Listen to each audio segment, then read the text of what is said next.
so nice to see all of you tonight. Thank you so much for coming. I'm Miriam Bryant. I'm wearing two hats tonight, from the Historical Society and a longtime member of this First Congregational Church. I'll tell you a little bit how it's going to go tonight, and hopefully you will enjoy it and learn something. And we are just thrilled to have you here. I'm going to introduce our presenters, and they'll each be taking part of the presentation. And it's pretty casual, so if you have any comments or questions during the presentation, just raise your hand. I would ask that you be brief and respectful. And we will try to answer any questions you might have. We will be doing, Pastor will be doing a brief introduction. Lynn Moss will be doing some history of other churches in town. And Bob McGregor then will talk about our church. Again, welcome and thank you so much for coming. I'd like to introduce Pastor Dan Philia. Dan has been our pastor for 4 years. Sort of. Seems like yesterday. It is so unique, I think, Dan. Dan grew up in this church, and I think that's very unusual to have a pastor come back and preach to us, talk with us, counsel us. It's wonderful. Thank you. Lynn Moss, some of you may remember her as Sister Amnesia from Nonsense. Tonight you'll see a different side of Lynn. And Mr. Bob McGregor. What can I say about Bob? Long time member. His family's a long time member of this church. So I will let Pastor Dan start us on our way. Thank you, Miriam, and good evening, everybody.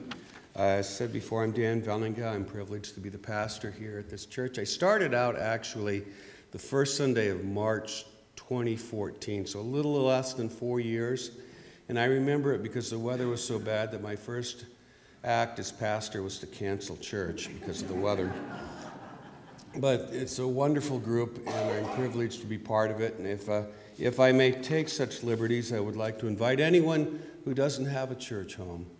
Feel free to come and visit us. We would be glad to have you. My job today, or this evening, is to talk a little bit about congregational churches. It's kind of my forte. And a little bit about congregational churches in Iowa. You will hear more about the other churches in Marshalltown and the history of this specific church. But just to give you a little bit of background, Congregationalism speaks of a form of government, just like the Episcopal Church is a form of government as well. The Episcopal Church is government generally is a rule by bishops. The Presbyterian church government is a rule by elders, and Congregational church government is ruled by the congregation. Episcopal government usually includes a hierarchy over the local church, and Presbyterian government does sometimes as well. And there are churches that have Episcopal and Presbyterian styles of government outside of the Episcopal and the Presbyterian churches.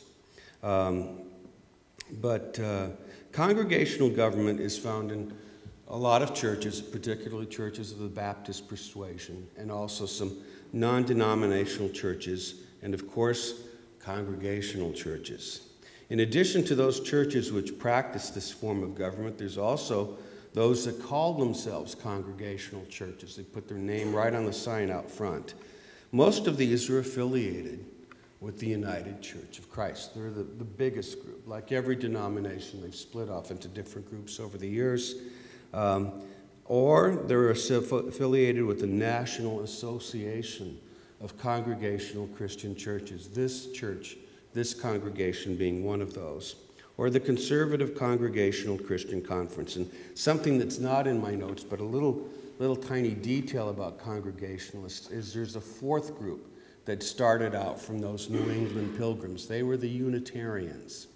The Unitarians eventually, they joined with the Universalists, but the Unitarians split off from the Congregationalists in 1807, and apparently, well, I was told it was pretty civil for the most part, but if you go to Dedham, Massachusetts, which is a suburb of Boston, if you go to Dedham, Massachusetts, you'll find a really, really old Congregational church building right in the middle of town. And directly across the street from it, you will find the Unitarian church, which dates back to about 1810 or something like that. And they're right across the street from each other, but the Congregational church faces south. The Unitarian church faces west. And that's so when they got finished with worship and they both came out at the same time, they didn't have to look at each other because the buildings didn't face the same way. So, you know, it's just, it was supposed to be nice, but sometimes these things get acrimonious. The Congregational churches have their roots in 16th century England, in which churches formed separate from the Church of England in an effort to return to the Bible. It was kind of a 16th century back to the Bible movement. But this was problematic because there was no separation of church and state in that country at that time. And so it not being part of the Church of England was illegal, and life became very uncomfortable for the early Congregationalists until they relocated to the Netherlands. And then in 1620, nearly 400 years ago, the first wave of settlers from that band that had moved to the Netherlands hired a ship called the Mayflower that actually most likely could fit into the sanctuary. It was not a big boat. And made the treacherous journey across the Atlantic and arrived in what is now Plymouth, Massachusetts at the fall of that year. And more about that in a few minutes. But now I would like to invite Lynn Moss to share a few words.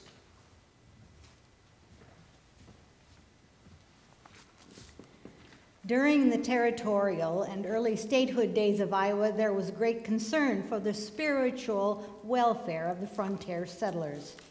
Their moral concerns were often addressed by itinerant preachers on horseback, moving from settlement to settlement, preaching the gospel and performing rites of passage.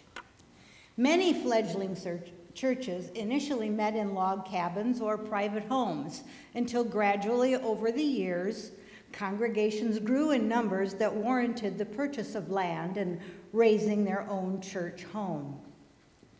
The photos included in this presentation come to us from the files of the Historical Society of Marshall County, the book Marshalltown, A Pictorial History by Irene Faustness, and the Continuing History of Marshall County, Iowa, 1997, edited by Dorothy Apgar. In 1851, Reverend Solomon Dutton formed the first Marshall mission for what was soon to become the Methodist Church. In the beginning, our friends 2 blocks to the east of us met in homes, at campsites, the schoolhouse, and even in the courthouse. This perhaps was in return for the $800 loan to the county for the construction of the first courthouse. In 1864, this first church building was built on the southeast corner of Church and South First Avenue. It later became a theater, blacksmith shop, and print shop before being demolished around 1914. The present First United Methodist Church building was dedicated February 10th, 1895. By the mid-20th century, renovations and additions were added. Many of you will remember attending high school baccalaureate and performances of the Messiah in its spacious sanctuary. In 1858, some 5 years after the frontier village of Marshalltown was plotted, the Presbyterian Church was organized by Reverend James Gordon. A group of 9 met regularly in the courthouse until the November 1984 5, when this building, considered to be one of the finest in the state, was dedicated. Reverend L.H. DeLoss, the pastor who successfully campaigned for this new building, also was quite involved in the land purchase and landscaping of Riverside Cemetery. 1907 would see this church torn down. The new one that replaced it at the same location would burn in 1917. It was immediately rebuilt, only to suffer another fire within a year. Undeterred, the building was finished and dedicated May 1918. The Presbyterians, like the Methodists, also felt the need for additions and renovations. The late 50s saw the addition of a fellowship hall, kitchen, classrooms, and restrooms. 1984 saw the complete remodeling of the sanctuary. During this time, the Congregational Church opened its sanctuary to the Presbyterians for worship. This gesture brought Christian kindness full circle, as we will see in a bit. Members of the Baptist faith met on August 25, 1863, in the home of DeLoss Arnold to form the first regular Baptist church. After meeting for a few months in Woodbury Hall, the newly named First Baptist Church purchased land at 5 East Church Street, now the parking lot for Wells Fargo Bank. On April 5th, 1868, the 77-member congregation dedicated its first church building. 43 years later, a larger building was needed, and members purchased 2 lots at the corner of West State and North 2nd Streets. In the community, this became known as the Baptist Temple. In 1974, this landmark was raised, and the Baptists moved to their new, larger, more modern quarters at 700 East Olive. The Episcopal congregation of Marshalltown was named St. Matthew's Episcopal Church when it was incorporated in 1868. Services were held in a small brick church built by German Lutherans in 1861 to 1864 at 18 State Street. July 1872 saw the completion of St. Matthew's Legrand Stone Church at 2nd Avenue and East Church Street. Dorothy Apgar stated that this house of worship is undoubtedly the oldest church in Marshalltown, still used by the denomination that built it. Due to the events of the times, the Episcopalians were out of this building for several years, holding services in a small frame building on North Center Street. It was during these years that the name was changed to St. Paul's. In 1909, the members of St. Paul's were, after some renovation, able to return to their original stone church. What is known today as St. Mary's was first incorporated as the Immaculate Conception Church. The first church, a 40 by 80-foot frame structure, was built at the southwest corner of South 4th Street and West Church, at what was then the western edge of Marshalltown, a block south of where we sit now. It was a great improvement from the hall at East Main and 3rd Avenue, now a parking lot for the Orpheum, but within a decade it was outgrown, and the trustees purchased 3 big lots on the corner of South 1st and Lynn Streets. Reverend Matthias C. Lenehan saw his vision materialize when on October 16, 1890, St. Mary's Church, whose name he had changed from the original Immaculate Conception, became a reality. Wendell Benson wrote, "The Romanesque-style brick features Legrand stone finishing with stained-glass windows. It was dedicated with much pomp and impressive ceremony." The Central Christian Church came into being through a chance meeting by 2 young women who had been members of the Christian Church back east. They felt there was a need for their church body in this Midwestern frontier town. Church services began in homes of members with sermons by traveling ministers. By September 1877, the congregation was meeting in a small brick house on Church Street. In 1881, a white frame structure on the northwest corner of West Church and South 3rd Streets became their first house of worship. 3 decades later, a new church was built and dedicated, but before it could even be planned, the lot on the corner of South 3rd and Main Streets was rented to an evangelistic association. On that lot was erected a huge 120 by 220 foot tabernacle, which held 6,000 people.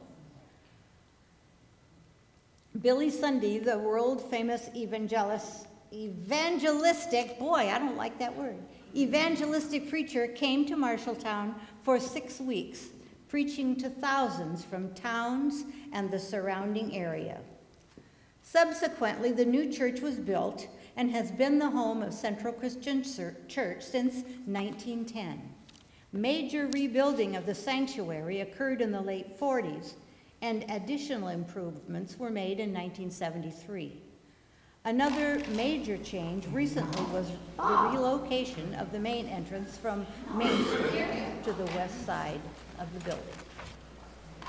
This little church at 18 East State was built by an early Lutheran congregation connected with the Lutheran College at Albion. It was later owned by the Swedish Evangelical Lutherans, who had morning worship service and rented for afternoon service by the Friedenskirche. I will spell that for you, you know. Who organized in 1890 and became the German Evangelical Friedenschurch in 1894. The Friedens purchased this church and worshiped in it until 1900, when the first part of their present building at 204 South 4th Avenue was built.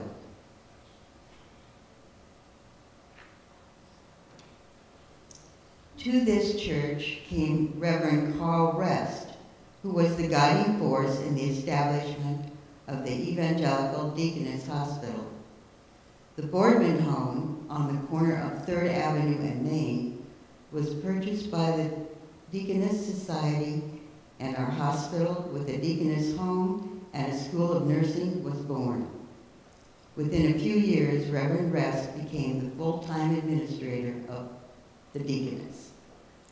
Many of us, including me, were born there. The Evangelical Friedens were a continuous support for the hospital until the two Marshalltown hospitals merged in the late 60s.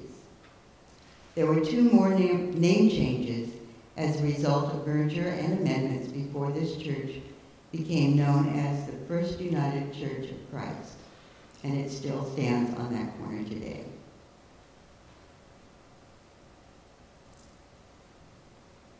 We'll stop once more at this little church at 18 East State Street to mention that in 1887, the nucleus of the newly organized Elam Lutheran Church also met here for a short time. It seemed, as I was researching this, that whenever someone had a problem and couldn't use their church or were out of their church for a while, they would return to this little church. I find it just a cute little church.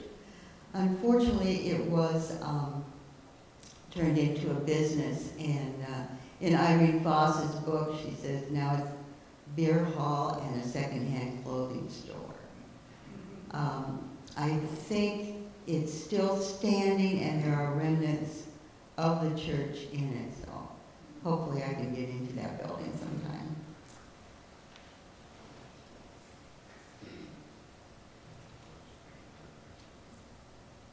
In January 1871, 70 Swedish Lutherans met at the home of Jonas Noyd at Church and 3rd Streets. This brick building, known as the Swedish Evangelical Lutheran Church, was erected on that very spot of the home. On the occasion of its 50th anniversary, the church was rechristened Trinity Evangelical Lutheran, and service in Swedish were discontinued.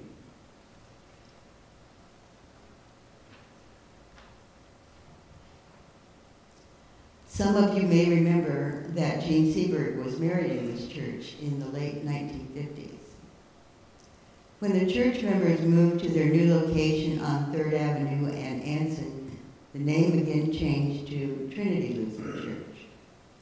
The building on Church Street became the Jewish synagogue until 1985, when it was sold and is now the House of Compassion. Now, if you would please, back up with me a few years in time and in distance, and go back to those poor people on the shores of Plymouth, Massachusetts in the fall of 1620. They had an absolutely terrible winter. Of the 100 or so people that were there, that would include the people hoping to start a church, that would include people that just wanted to be there to get some land, to be a landowner, but 100 or so in total. By the following spring, half of them had passed away. It was a rough time, but they survived, and there were more waves of settlers who came in, and after a few decades, in 1648, the Congregational churches in Massachusetts Bay Colony, banded together and wrote a document describing how they felt a church should be organized according to the scriptures. It's called the Cambridge Platform, and it's still in print, and ministers and leaders at Congregational churches still refer to it and consult with it to this day.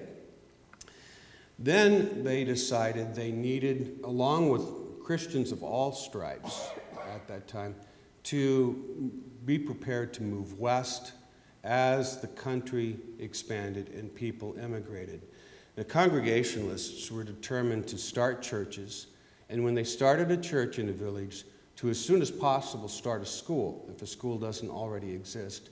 And when they got enough churches together, to actually start a college. And there were a number of colleges that were started that way.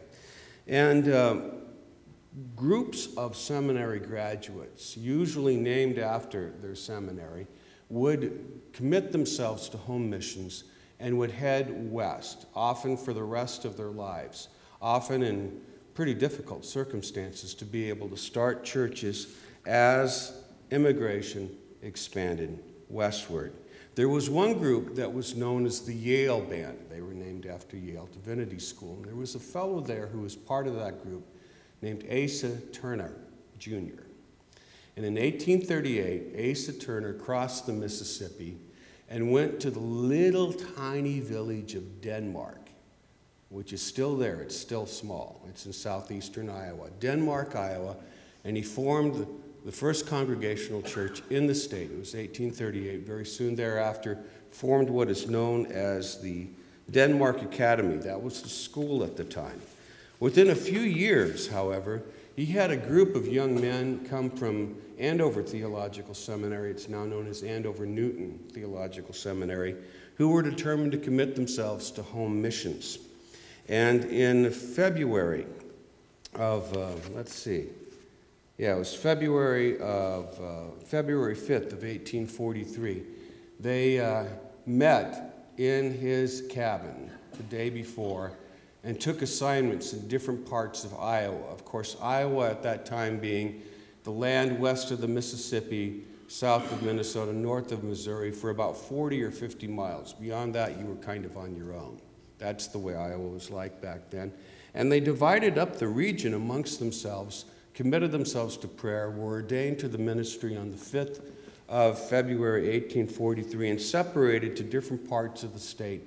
And as far as we know, none of the 9 or 10 people that were part of this band were ever together in the same spot for the rest of their lives. Some of them planted churches and then moved further west. Some of them stayed in Iowa for the rest of their lives, Turner being one of them. He was the pastor in Denmark for 30 years and then retired to Oskaloosa. During those years, when that group called the Iowa Band, which they didn't name it after their seminary after all, I don't know why, but they were the Iowa Band, formed the Iowa College in 1846. And around 1859, the Iowa College moved to Grinnell and became what is now known as Grinnell College. The Iowa Band started the first Christian State Convention in 1845. Over the course of 20 or so years, started over 600 churches, 200 schools and Bible classes, organized the civil governments of Burlington, Iowa City, Des Moines, established an ascending and training center for young people in Keosauqua, Denmark, Maquoketa, Burlington, and Muscatine, and trained nearly 1,000 young men and women to be home missionaries heading west in the United States. And probably most, if not all, the Congregational churches in Iowa, whatever stripe they are, have roots somewhere back with this group known as the Iowa Band. And in the 1860s, they planted a church in Ames. And after just a couple years, the good people in Ames received word that there was a group in Marshalltown that wanted to start a Congregational church. And I will ask Bob McGregor to pick up the narrative from there.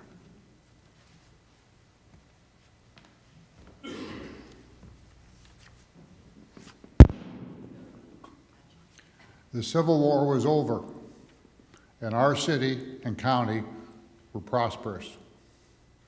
After great consideration, a small group of people who had known Congregationalism back east decided to establish a town meeting type of church in which every member had an equal voice in policies and discipline. This group, whom had been worshiping with the Presbyterians, held an organizational meeting at the Baptist Church. They called for a council of congregational churches from the surrounding communities to help them weigh the advisability of establishing a new church in the Queen City,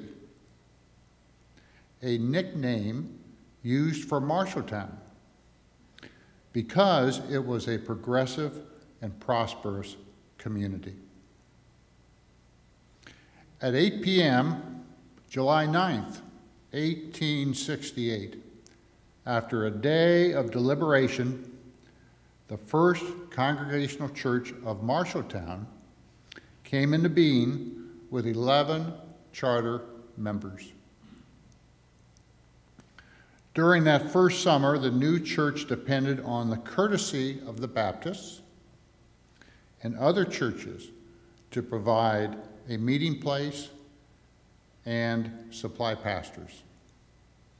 In 1870, the small congregation purchased a lot on the southeast corner of First and Church Streets, which is today a parking lot. The building had two entrances.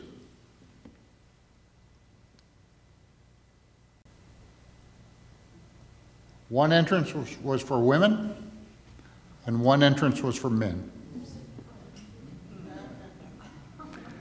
By 1886, the year the new courthouse was completed, and as the town and congregation grew, the building needed many improvements. During this time, services were held in the Odeon Theater,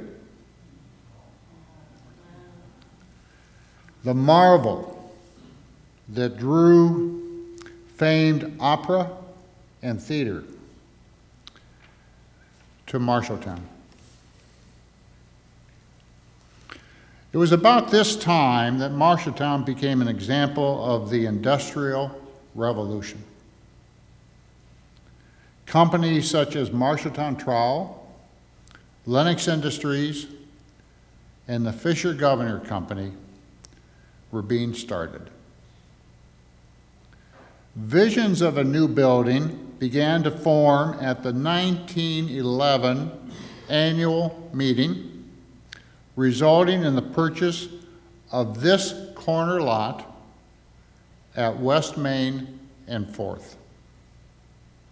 The plans were soon underway to erect the Tudor Gothic church, in which we still worship today. My mother, Catherine St. Clair McGregor, was 5 years old in 1913 when the groundbreaking ceremony occurred.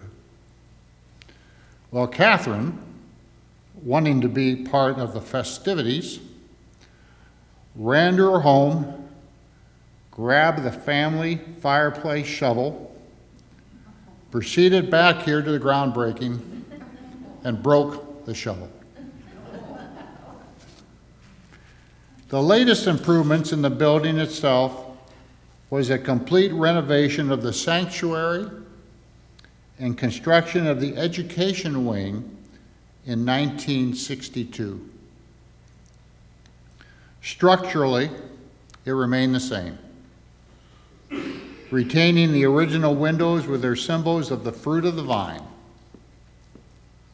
The changes which make it more worshipful and eye-appealing are in the paneled chancel. There is a single pulpit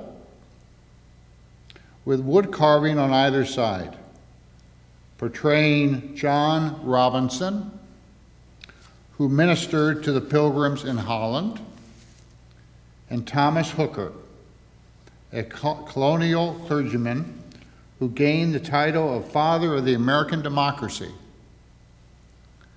in his successful crusade against the limitation of suffrage for men who were members of the church.